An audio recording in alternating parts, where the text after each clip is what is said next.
ഇന്ന് കാലത്ത് എൻ്റെ പണി മുന്തിരി പ്രൂൺ ചെയ്യുക എന്നുള്ളതായിരുന്നു കേട്ടോ. മുന്തിരി സത്യത്തിൽ പ്രൂൺ ചെയ്യാൻ മഞ്ഞുകാലത്തിൻ്റെ തുടക്കത്തിലാണ് ചെയ്യുക. പക്ഷേ അവിടുന്ന് ഇലയൊക്കെ വീണ് വല്ലാണ്ട് ടെറസ് വൃത്തികേടായി. എന്നാൽ അത് പ്രൂൺ ചെയ്തേക്കാം എന്ന് വിചാരിച്ചു. കൊല്ലത്തിൽ 3 പ്രാവശ്യം മുന്തിരി പ്രൂൺ ചെയ്ത് കഴിഞ്ഞാൽ 2 ആഴ്ചയ്ക്കുള്ളിൽ കായ്പിടുത്തം ഉണ്ടാവും കേട്ടോ. എല്ലാ ഫലവൃക്ഷങ്ങളും കൊല്ലത്തിലൊരിക്കലെങ്കിലും പ്രൂൺ ചെയ്യുന്നത് വളരെ നല്ല കാര്യമാണ്. നന്നായി നിൽക്കുന്ന ചെടിയൊക്കെ വെട്ടിപ്പറിച്ച് കളഞ്ഞൂലോ എന്ന് സങ്കടപ്പെടേണ്ട കാര്യമില്ല കേട്ടോ. മുന്തിരി പ്രത്യേകിച്ചും പ്രൂൺ ചെയ്താൽ മാത്രമേ കായ പിടിക്കുള്ളൂ. ഇല്ലെങ്കിൽ ഇതിങ്ങനെ പടന്ന് ലോകം മുഴുവൻ പോകുന്നല്ലാണ്ട് ഒരു കായ പോലും ഉണ്ടാവില്ല കേട്ടോ.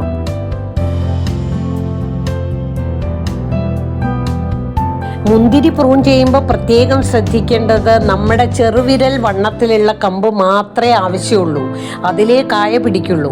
അപ്പോൾ ഒരൊറ്റ ഇല പോലും ബാക്കി നിർത്തരുത് എന്നാണ്. അപ്പോൾ അത് വെച്ച് നോക്കുമ്പോൾ ഞാൻ മുഴുവൻ പ്രൂൺ ചെയ്തിട്ടില്ല. ബാക്കി നാളെ ആവാമെന്ന് കരുതി. നേരം വൈകി ഇത്രയും ചെയ്തു വന്നപ്പോൾ തന്നെ അത് കാരണം ബാക്കി നാളെ ചെയ്യുന്നതായിരിക്കും.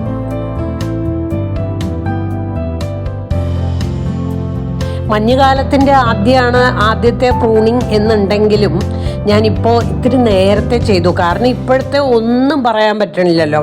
ആകെ നമ്മുടെ ക്ലൈമറ്റ് ഇതെല്ലാം മാറിപ്പോയി. ഇപ്പോഴും മഴ നിന്നിട്ടില്ല. പിന്നെ തുലാവർഷം മഴക്കാലത്ത് മുന്തിരിയുടെ ഇല ചീഞ്ഞ് വീണ് പോവുക എന്നല്ലാണ്ട് അതിൽ യാതൊരു ഗുണവും ഉണ്ടാവില്ല. ഇല ആവശ്യമേ ഇല്ല മുന്തിരിക്ക് സത്യത്തിൽ.